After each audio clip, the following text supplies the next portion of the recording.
Videos देखने के लिए सब्सक्राइब करें जनसत्ता.com, बेल आइकन दबाकर पाएं लेटेस्ट नोटिफिकेशंस। यदि राष्ट्रपति देश का हाईएस्ट पेड एम्प्लॉई है तो वो टैक्स भी तो देता है। हम टैक्स भी देते हैं 3.25 लाख रुपया महीना, लेकिन वो कोई कहेगा कि आपको, लेकिन जो मिलता है उसकी सब चर्चा करते हैं कि आपको तो 5 लाख मिलता है।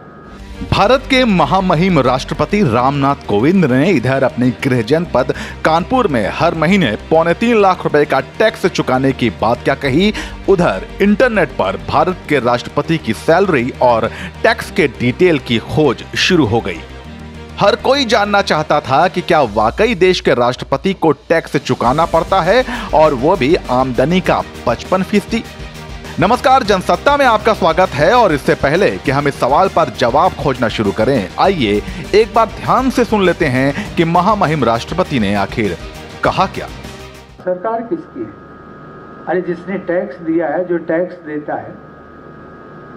आज यदि मैं कहने को सब जानते हैं इसलिए कहना, उसमें कोई बुराई नहीं है। यदि राष्ट्रपति देश का हाईएस्ट पेड एम्प्लॉई है तो वो टैक्स भी तो देता है। हम टैक्स भी देते हैं 3.25 लाख रुपया महीना,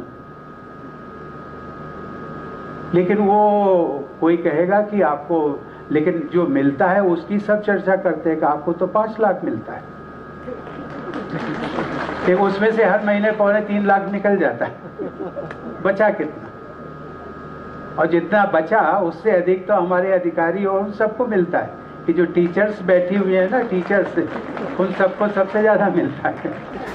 सुना आपने, महामहिम कह रहे हैं कि उनकी इन हैंड सैलरी केंद्र सरकार के अधिकारियों से भी कम है। यहाँ तक कि अध्यापकों को भी उनसे ज्यादा इन हैंड सैलरी मिलती है, क्योंकि राष्ट्रपति को मिलने वाली 5 लाख रुपए की सैलरी में से 3.25 लाख तो बतौर टैक्स कट जाता है।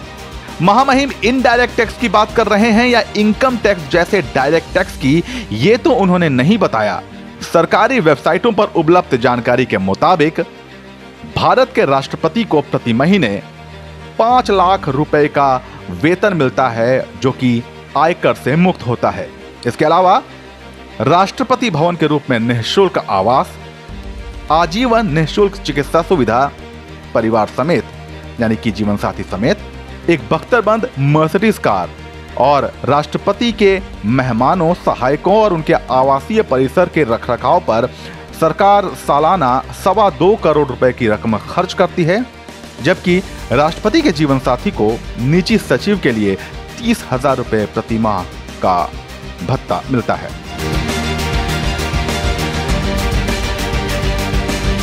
वैसे भी भारत में आयकर की अधिकतम सीमा 30% है, यानी कि 5 लाख की आमदनी पर प्रति माह 1.5 लाख रुपए से कुछ ज्यादा 3.25 लाख रुपए का कर चुकाने का मतलब हुआ कि प्रति माह 55% से ज्यादा का टैक्स देना। जाहिर सी बात है, यहाँ बात इनडायरेक्ट टैक्स की हो रही होगी, क्योंकि राष्ट्रपति की सैलरी इनकम टैक्स से मुक्त होती है।